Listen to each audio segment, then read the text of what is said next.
je veux te poser une série de questions. Où est ton épouse? Où est ton mari? Où sont tes enfants?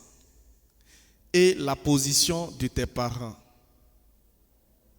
en Christ? C'est là ma vraie question. En Christ, où sont-ils?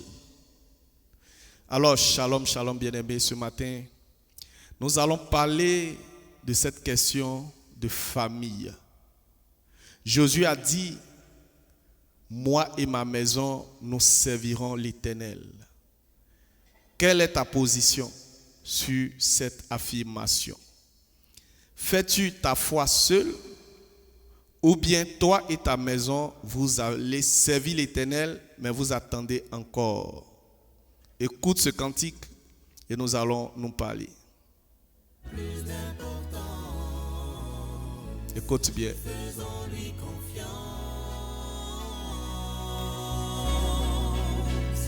Nous marchons ici-bas en menant le combat jusqu'au jour glorieux où il viendra des cieux.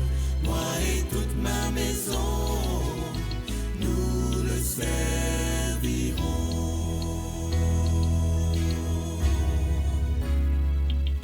C'est aujourd'hui que nous devons choisir. Oui. N'attendez pas à demain, saisissez dans sa main. Moi et toute ma maison, nous le servirons. Amen. Alors bien-aimés, voici une belle affirmation à travers ce cantique que nous venons d'écouter, nous venons d'entendre. Alors je veux me servir de cette chanson sur nos cantiques pour te parler un peu. Bien-aimé, tu es en Christ. Mais pourquoi ta femme est encore à la traîne? Tu es en Christ. Mais pourquoi ton époux est encore à la traîne? Vous êtes en Christ, monsieur et toi, madame et toi. Mais pourquoi tes enfants traînent encore les pas à la maison? Les dimanches, tu es au culte, tu es à l'église, les enfants sont en train de jouer. Ils se laissent séduire par Satan. Il leur insère des doctrines, des pensées, des séductions. Et tu dis quand ils vont grandir, ils vont choisir. Alors je doute bien de ta foi en Christ. Parce que si tu crois en lui, tu dois savoir qu'il est capable de te sauver toi et ta maison. Bien-aimés, ce matin, nous allons parler de cela. Voici Paul et Silas qui ont été mis en prison. Des serviteurs émérites du grand Dieu. Ils ont adoré ce Dieu pendant leur temps dans les géoles. Et l'Éternel s'est révélé à eux. Il les a libérés de façon surnaturelle. Et voici le gardien du temple, de la prison, qu'on pourra appeler aujourd'hui la sentinelle de la garde de prison, a été touché par ce qui s'est passé de façon surnaturelle.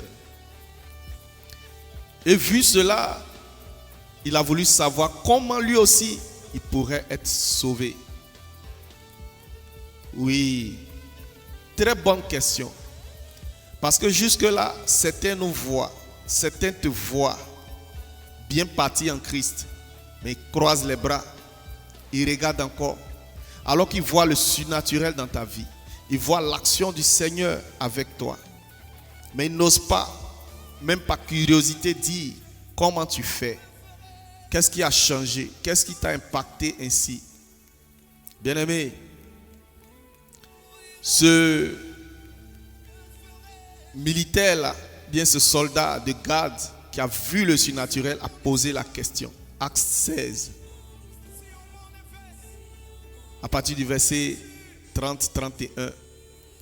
Et il a dit, que dois-je faire pour marcher avec le Seigneur, si je veux paraphraser sa question? Voici la réponse de Paul et Silas. Il dit, crois au Seigneur Jésus et tu seras sauvé, toi et ta maison, toi et ta famille. Crois au Seigneur Jésus. Bien-aimés, quand on croit, c'est nous et notre famille qui devrions être sauvés et non nous seuls.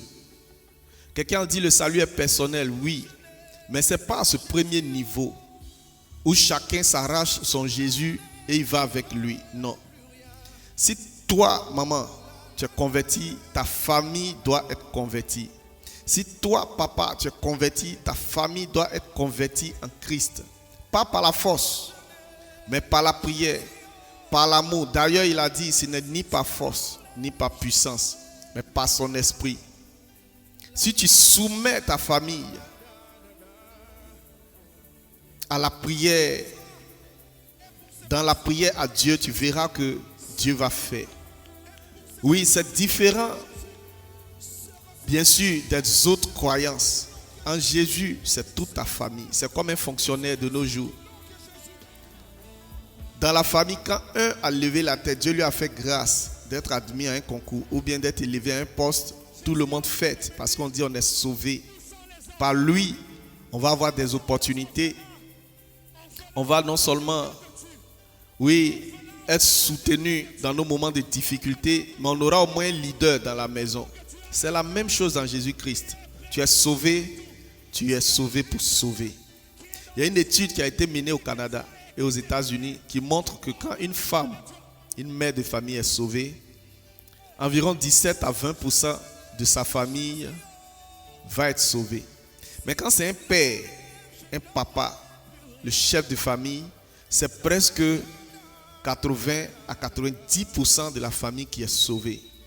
Mais pourquoi est-ce que jusque-là, chez toi, avec toi, on ne voit pas encore ta famille à l'église?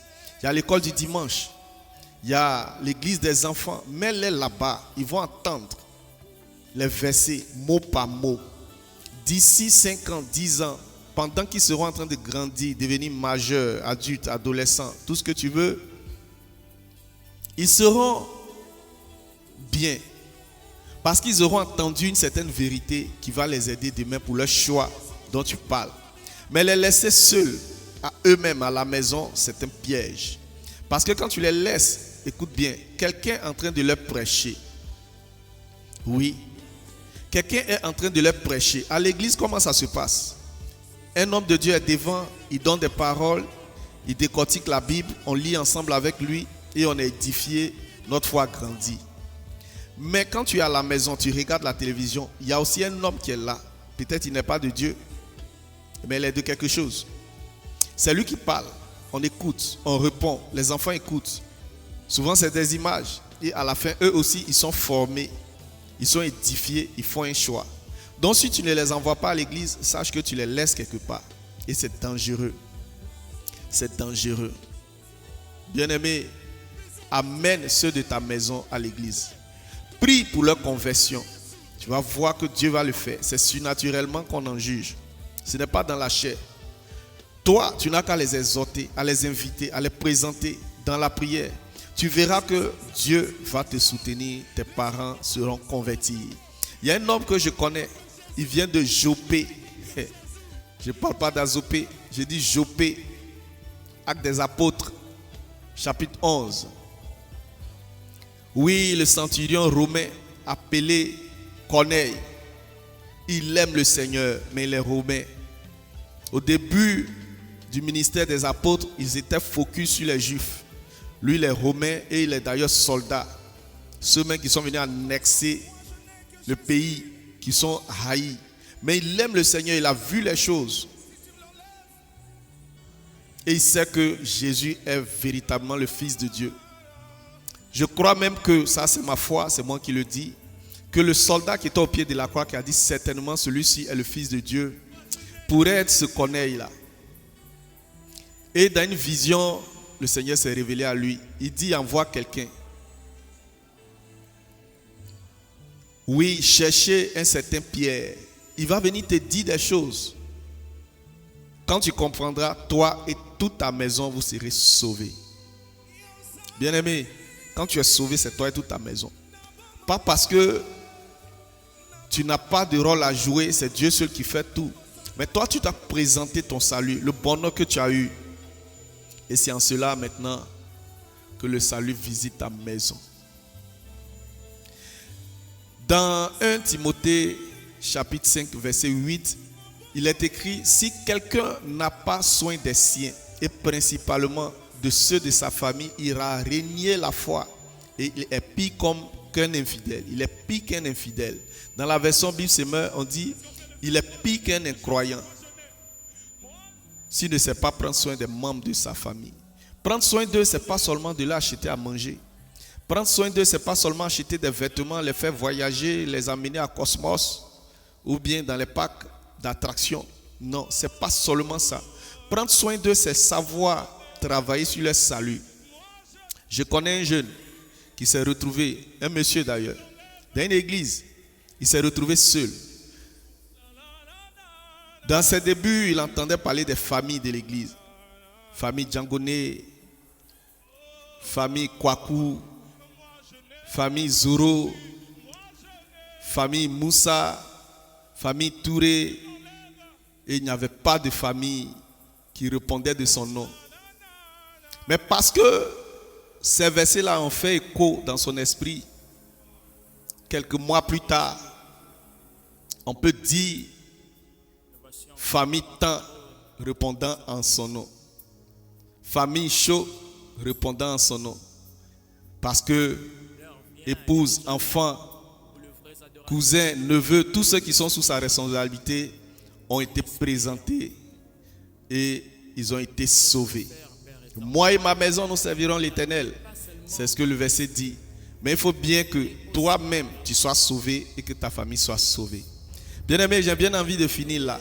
Mais il y a quelque chose qui m'intrigue. Parce que parfois, d'autres disent non, moi, je vais à l'église, mon mari, il ne va pas. Ou bien alors, il va dans une autre communauté, ou bien alors, il est d'une autre religion. C'est quelque chose à traiter.